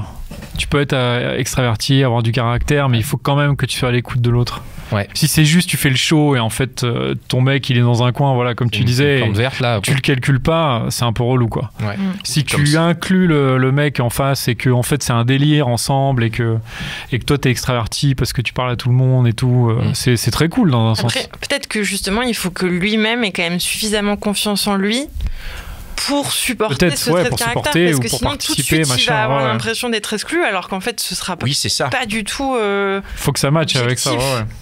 Oui, je pense que c'est à elle si c'est comme ça, il faut en discuter un petit peu, j'imagine, arriver à en discuter, mais c'est à elle de l'inclure, parce que si c'est elle qui s'éclate, après, faut aussi choisir quelqu'un avec qui l'inclusion se fait spontanément, quoi. Tu vois, avec qui le délire est commun et où ça matche naturellement, tu vois. Parce que j'imagine que discuter et dire, bon, écoute, je suis un peu extraverti, viens faire... Non, en fait, c'est juste, tu fais des délires, et puis si l'autre suit, c'est cool, et si l'autre suit pas, suivant, quoi. Next, quoi. Je me demande si on se pose la même question à l'inverse, tu vois, parce que là on demande à 3 hommes ça fait quoi si une femme elle a du caractère et tout, mais tu vois, tu veux dire si on demande à une femme ça fait quoi si l'homme il a du caractère? Alors je crois que ça évolue, et heureusement que ça évolue, et heureusement, oui, mais c'est vrai que c'est une question qu'on pose moins, parce qu'en fait, de base, quand on est, on nous explique on donne toujours une place prépondérante plus facilement aux garçons, aux petits garçons, à l'ado, à l'homme, etc., etc. Et du coup, l'homme peut prendre toute la place et la femme à côté doit être tranquille et regarder et se dire « Oh, il est super, il est trop fort, waouh !» Non, mais pour moi, ça marche exactement dans l'autre sens aussi. Ouais. Quand je dis, le délire, machin, et c'est la même chose. Si un mec a du caractère, c'est cool, mais s'il est tout seul à avoir du caractère et qu'il exclut sa copine, ça marche pas, quoi. Bien sûr, mais ça, je pense que c'est plus difficile à conscientiser de notre côté, les femmes, personnes qui se sentent femmes, tout ça, considérées, vues comme femmes. C'est moins naturel. Ouais, parce qu'en fait, on nous inculque plus facilement que c'est normal, en fait. Et que si t'as moins de place que le mec, c'est normal. Et ouais, non, je sais pas. Des fois, ça peut être même compliqué pour des mecs, parce qu'il y a plein de mecs qui n'ont pas forcément un gros caractère et qui, du coup, se sentent presque pas normaux, parce qu'ils se disent, ah bah non, mais moi, je suis pas... Masculinité toxique, donc... je suis pas forcément en avant et tout ça, donc... Ouais. Tout à fait. Voilà. Bon. J'avais une question. Une question. On avait l'impression que non, mais... C'est plus général un peu. Est-ce que, peut-être qu'on vous l'a déjà posé, est-ce que le fait de faire ces podcasts-là, de rencontrer toutes ces femmes-là, etc., c'est sûr que ça vous apporte des choses dans votre vie, mais est-ce que ça change vraiment votre façon de voir les relations, le couple et la relation à l'autre? Est-ce que ça vous a vraiment fait changer à des endroits, et lesquels? Ça nous a appris des trucs. Ça fait 1h10, on a déjà dépassé, je vais devoir y aller. Ça nous a appris des trucs, ça c'est clair. Je sais pas si ça nous a changé dans le sens où on n'était pas des gros cons avant et on est devenus des mecs géniaux. Enfin non, mais je sais pas en fait, mais tu vois, ça nous a pas changé. On s'intéressait au sujet avant et on a appris des trucs, on s'intéresse toujours, parce que je pense que tu peux jamais tout savoir, et surtout c'est des témoignages, et puis il y a beaucoup de... Je sais pas si... Nous, on pense pas qu'il y ait des généralités, qu'il y ait beaucoup de cas particuliers, et on apprend de chaque cas et de chaque témoignage, quoi. Mais du coup, ça nous apprend beaucoup. Et tu veux savoir si ça nous apprend aussi dans nos vies perso? Bah ouais, je pense que ça nous permet d'évoluer et d'être plus à l'écoute. Ouais. À la fin de l'épisode que j'ai enregistré, on a parlé d'un truc en off. Oh là, tu prends, c'est dangereux ce que tu fais là. On peut ou pas? On peut toujours couper, hein. Non, mais en vrai. Et donc, c'était encore une question que tu te posais. Donc moi, j'aimerais bien savoir. De quoi, la porte ouverte là, ou c'était quoi? Tu te demandais... Là, il flippe là. Non, arrête, Valentine. Non, mais on peut. Enfin, Vas-y. Ouais, tu le couperas. Tu te demandais si, quand t'es dans une soirée avec ta copine, c'est théorique, hein, pas d'aujourd'hui. D'ailleurs, on sait même pas quand est-ce qu'on a enregistré. Exactement. Est-ce que tu peux aller parler avec d'autres filles? Ou est-ce qu'elle va être jalouse et que du coup, vaut mieux pas que tu parles avec d'autres filles? Et tu m'as demandé en fait ce que j'en pensais. Ah, je me rappelle pas de ça. Et alors, t'as évolué comment? Moi, je t'ai donné mon avis, mais du coup, tu fais quoi maintenant? Tu continues ou pas? Ouais. C'est moi qui te demandais si je peux... Tu continues quoi? Tu continues à draguer cette meuf ou Voilà, c'est ça. Est-ce que tu vas draguer des meufs? J'ai envie de te dire, en ce moment, je peux même pas sortir en soirée. Donc, j'aimerais bien, moi, aller en soirée et draguer, mais c'est pas possible. Parce qu'il y a pas de soirée en ce moment. Mais si t'as une copine... Je suis dans la merde. Mais je sais pas si... Normalement, la copine, elle est censée... pour moi... En fait, elle est censée savoir que si je vais aller parler à des filles et que je suis avec elle et que je la kiffe et que je lui montre et que je suis intentionné, si je vais parler à d'autres filles, c'est pas pour les draguer, c'est peut-être juste pour un peu, tchatcher, être à la cool, et c'est pas dans un but de conclure. Non, mais on va pas se couper de la moitié de la population. Parce qu'on est avec juste une copine. C'est lui qui me demandait. Je sais pas pourquoi je te demandais ça. Ouais, c'est marrant. Pour parler, je dis juste pour parler. Je parle pas de Je pense que tu avais eu des remarques. C'était pour parler, d'accord. Ok. Je pense que tu avais eu des remarques d'une fille qui te disait que c'était pas cool parce que tu allais draguer. C'est bizarre parce que je me rappelle d'une fille qui m'a dit ça, avec qui j'étais en couple, mais ça remonte à longtemps. Et c'était marqué. Et ça m'avait peut-être marqué, c'est peut-être pour ça que je t'en ai parlé, ouais. Mais moi je pense qu'il faut avoir cette confiance, mais après c'est vrai que ça peut être, moi si je me mets dans la situation où je suis avec une fille et qu'elle va parler à tous les mecs, peut-être que justement je vais être justement insecure, ou je vais me dire waouh, qu'est-ce qui se passe. Ça dépend comment tu vois ça. Mais en même temps il faudrait que je lui fasse confiance objectivement, et que je me dise en fait elle va aller parler aux mecs, enfin en fait elle va parler aux gens dans la soirée, tout simplement, qu'ils soient mec ou meuf, et peu importe, et c'est à la cool, et je pense que honnêtement, je pense que si je suis bien dans la relation, je pense qu'il n'y a aucun souci. C'est plutôt si je suis pas bien dans la relation, là je vais peut-être me poser des questions, mais du coup il faudra que je creuse et que je me dise mais pourquoi est-ce que j'ai pas confiance? Est-ce que c'est pas parce que la relation elle se passe pas bien? Et moi, si je veux juste du coup revenir sur la question de Léna, ce genre de cheminement, ce genre de questionnement que tu as aujourd'hui, où tu te dis ça, est-ce que tu l'avais avant? Je pense moins. Tu vois, et je pense que je l'avais moins. Ça l'a vachement poussé. C'est ça que ça nous apporte vachement le podcast. En tout cas, moi, c'est de mieux tirer les fils et de mieux chercher les choses derrière les choses apparentes, tu vois, parce qu'on a eu des conversations assez folles avec toutes nos invités. En plus, on a l'occasion d'avoir, comme là, des nouvelles conversations sur lesquelles, tu vois, tu viens en nous disant j'ai dit des choses dans un épisode, entre-temps j'ai évolué et machin. Et donc nous, on évolue pareil, et c'est ça qui est génial, c'est que moi, en tout cas, ça m'a permis d'évoluer. Connie, il a vachement évolué sur la question de l'infidélité, par exemple. Je suis plus complètement fermé, c'est ça que tu veux dire? C'était un tabou. Tout à fait. Ouais. Finalement, je l'ai remis en question, quoi. Ouais. Et à travers nos questions aussi, qui sont des questions de mecs, même si on est 3 personnes, c'est des questions de gars. Enfin, je parle pour moi, les gars, mais voilà. Oui, mais c'est des questions de mecs. Et du coup, on se dit aussi que les gars qui vont écouter, c'est des questions qui pourraient être tout à fait légitimes pour eux. Bien sûr. Vous voyez? Donc, si on parle d'une question sur le ghosting et tout, mais qu'est-ce que t'avais? Pourquoi? Ouais, mais en fait, t'as pas fait comme ça et tout. Ils peuvent se mettre à notre place. Et du coup, profiter un peu à la fois de notre expérience. On dire, s'il y a un mec de 19 ans qui écoute et qui sait pas comment gérer et tout, il a des réponses. Ouais, au moins il se dit, tiens, peut-être le ghosting, c'est quand même pas ouf. Faudrait peut-être que l'adultère, c'est mieux. Pascal, qu'est-ce qu'il a dit, Pascal? Ah ouais, finalement, je vais ghoster. Ouais, je vais tromper ma femme aussi, tant qu'à faire. Voilà, et on espère que, en plus, ils peuvent se nourrir à la fois de nos expériences et de ce qu'on propose. Bien sûr. Voilà. Merci d'avoir répondu. Rien. Moi, j'avais une question aussi, mais je sais pas s'il y a le temps, du coup. Oui, il y a le temps, bien sûr. Bien sûr. Enfin, ça dépend de la question, pardon. Énumérez dans l'ordre chronologique toutes les personnes que vous avez reçues au podcast. On a fait 160 épisodes. Hein. Un peu plus. Wow. Et ouais. Un peu plus. Allez. Non. Ma question, ce serait, j'ai l'impression que... du coup, c'est pas une question sur vous. C'est pas grave. Tant mieux, vas-y. J'ai l'impression que du coup, ce que je recherche maintenant, je me demande si c'est pas des... comment dire ça, des choses antinomiques. C'est-à-dire, est-ce que c'est possible d'avoir dans la même personne un mec qui, en même temps, va avoir ce côté audacieux, cool, qui aime vivre dans l'instant présent, qui aime pas non plus prendre la tête. Surtout que moi, à la base, je suis quand même quelqu'un aussi d'indépendant, donc j'aime pas les gens qui vont trop me coller, etc. Mais qui est aussi ce côté fiable, genre qui, si on a un truc à organiser, qui considère pas ça normal qu'en fait, 1 heure avant, je ne sais toujours pas où, quand, comment... Alors attends, parce que tu peux organiser des choses en 1 heure, hein, tu sais.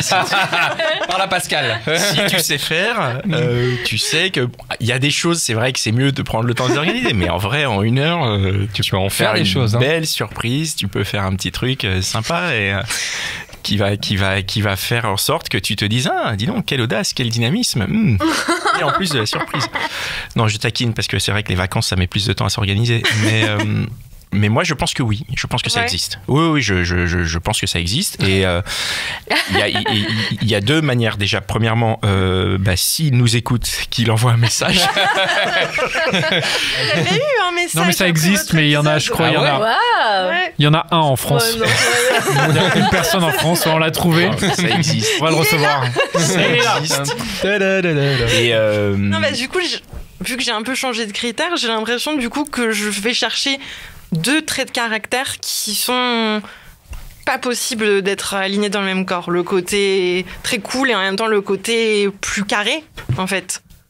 Moi, j'ai envie de dire déjà, le mec parfait n'existe pas. Ça, il faut quand même le savoir. Oui. Donc après, franchement, chaque mec est différent et en fait... Moi, je sais pas s'il faut que tu te poses ce genre de questions, non? Moi, on n'est pas là pour trouver le mec parfait. Non, mais parce que tu disais le mec qui est à la fois organisé. Ils sont pas derrière. Mais ce que je veux juste dire, c'est que je pense que le mec cool et carré, il existe pour la bonne et simple raison. Peut-être il est pas jeune, mais il existe parce que tu peux être très cool quand t'es carré. Tu vois, quand tu sais que t'es carré, t'es d'autant plus cool parce que tu sais que t'assures. Et ouais. Donc il existe, mais il est peut-être un peu vieux parce qu'il faut de l'âge pour savoir qu'on assure qu'on est carré. Quel âge Non, mais vieux après. Je veux dire vieux dans la maturité. Je pense que tu auras plus de mal à le trouver à la sortie d'un lycée que. Non, là, c'est illégal. Reviens en arrière. J'ai exagéré. Ah là, ça, il peut être majeur, t'as raison. Bah oui, t'as raison. Parler de mon niveau, je suis sorti du lycée, j'ai 25 ans. Non, mais c'est sûr que ça existe. Enfin, c'est sûr que ça existe, bien sûr. Mais c'est vrai que... Ouais, c'est cool d'être carré, c'est carré d'être cool. Mais déjà, tu sais ce que tu fais? Tu fais les bike shops de Paris, hein. Tu commences par là. Et puis tu fais les cafés autour. Bon, c'est pas ouvert, mais ça va bien réouvrir un jour. Et Inch'Allah. Non, mais parce que je suis totalement d'accord que le fait d'être carré, parfois, enfin moi en tout cas, je sais que c'est comme ça que je fonctionne. Et même sur d'autres trucs, je suis indépendante, mais dans une relation, ce qui me permet d'exprimer entre guillemets ce côté-là, c'est justement quand je sens que le mec est suffisamment investi, et enfin qui me rassure suffisamment pour que je me dise c'est bon, chacun fait sa vie. Enfin, à la base, je suis pas quelqu'un qui envoie énormément de messages. Ce qui fait que je vais envoyer plus de messages, c'est quand je sens que il y a quelque chose qui est pas rassurant derrière et qui me stresse, et je vais peut-être donner l'impression du coup parfois d'être plus collante que je ne suis, alors que si les choses sont claires, etc. Moi, c'est pour ça aussi qu'avec ce mec au début, je me suis dit que ça pouvait le faire, c'est que quand en fait on avait la prochaine fois programmé, si entre les 2 rendez-vous, on n'était pas à se donner des nouvelles tous les matins, au contraire, moi ça me plaît parce qu'on a des choses à se raconter après, donc je pense que oui, le fait d'être carré, ça peut permettre d'être plus serein. Moi je pense qu'il existe, mais je suis aussi d'accord que le mec parfait n'existe pas. Et en fait, déjà, il faut que tu vois comment tu mets le curseur, si tu veux qu'il soit un peu plus carré ou un peu plus cool, où tu le mets, quoi. Et aussi de se dire qu'il y a des trucs, c'est pas ton mec, en fait, qui va te les apporter. ton mec va pas t'apporter tout. Donc peut-être il sera très carré, pas juste. hyper cool, mais c'est pas grave parce que tu rigoleras plus avec tes copines. Ou l'inverse. Peut-être que lui, tu vas super te marrer avec lui et que ce qui va te rassurer, c'est, je sais pas, ton boulot, tu vois. Ouais. Moi, ce que je voulais dire, tu sais, quand je dis le mec parfait n'existe pas, c'est surtout, je sais pas si tu dois choisir un mec en te disant il est carré, il est cool. Enfin, tu vois. Oui. En fait, c'est juste, il faut que ça soit un coup de cœur. Et en fait, et après, si c'est un coup de cœur réciproque, normalement, il est censé, où tu peux lui essayer de lui transmettre le côté carré un peu. C'est ça, là, on dirait qu'on crée un Sims. Ouais, c'est vrai. Hein. Non, Parce que c'est bizarre quand même, tu vois. On met les compétences et tout, tu sais. Et puis, il y a un truc, moi, que j'ai relevé, j'aimerais juste rajouter, c'est on en parle souvent avec Pascal, notamment, c'est que dans les témoignages qu'on reçoit, qu'on reçoit donc les invités qui viennent nous raconter, ça nous arrive des fois d'avoir certaines jeunes femmes qui arrivent et qui disent voilà, je trouve pas de mec, machin, je suis en galère. Et en fait, on a l'impression, nous, que des fois aussi, elles sont dans l'attente. Et en fait, il y a ce truc où elles ont l'impression que le mec parfait va arriver et qui va résoudre un peu leurs problèmes et aussi un peu remplir leur vie. Et nous, en tant que mec, en tout cas moi en tant que mec, je vais surtout chercher chez une femme qui a déjà une vie, en fait, qui a pas besoin de moi du tout, et pas que moi je suis là en mode je vais remplir ta life et je vais gérer toute ta vie, quoi. Moi, justement, je trouve qu'il faut être en mode proactif et faire ta life et avoir tes passions. Et en fait, c'est comme ça que t'intéresses un mec cool et carré, tu vois, en plus. Et plutôt que de dire putain, je suis dans l'attente, il est où, qu'est-ce que les mecs, ils sont relous, ils me répondent pas, quoi, tu vois. Ah, mais ça, je suis complètement d'accord. C'est et un au peu contraire, nous, c'est pour ça que les questions dans les applications de rencontres de tu cherches quoi, ça m'énerve, parce qu'en vrai, on devrait pas chercher une relation, on devrait croiser quelqu'un et avec qui t'as des trucs à partager, quoi. Pour rentrer en relation avec elle, plutôt que combler l'envie d'être en relation avec quelqu'un qui va cocher à la limite certaines cases qui nous plaisent. La case cool, la case carré, la case moto, la case comédien. La case comédien, voilà. Ça suffit. Non, mais en vrai, c'est un hasard. Non, mais en vrai, moi je rejoins Léna dans le sens où ce qui est intéressant dans le côté comédien, c'est que vous partagez un truc. Déjà, ça veut dire que le mec il fait quelque chose quand même. Oui. Il a une activité, il est comédien, il a une passion.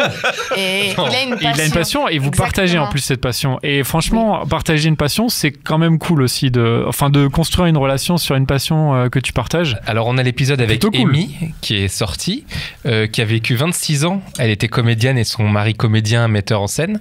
Et on vous invite à l'écouter. Mais il n'est pas sorti encore, non ? Si, il est sorti. Là, il est sorti. Le jour où on va diffuser il sera sorti. Oui, pardon, il est sorti.